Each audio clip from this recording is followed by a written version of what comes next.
No, ďalší záber.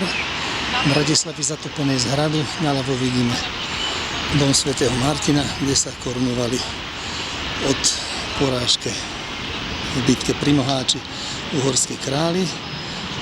A to znamená, že od roku 1526 sa králi uhorskí, čiže tým pádom aj slovenskí, keďže sme boli súčasťou uhorského kráľovstva, korunovali. Tak pôjdeme pekne pomaličky doprava. Pozrieme sa na ten zatopený a rozliatý Dunaj. Pekne pomaličky. Mám tam stabilizátor konečne, tak dúfam, že už sa to nebude tak triasť.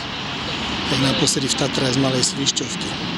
Vzadu vidíme most SNP, vzadu Petržálku, Havlové králikárne, ak je nazval kretén. Tiež by dnes sa také králikárne stavili pre ľudí s takou dostupnosťou, jak vtedy. Troška skloníme dole na lodičky.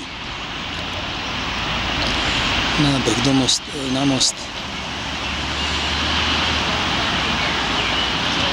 A ešte si pozrieme aj Krásavicu na Dunaji, zastávanú.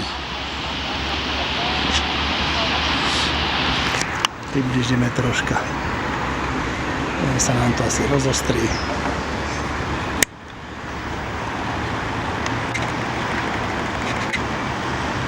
Takže už je ako tak zaostrené. Pozrieme dozadu. Troška. A zase naspäť.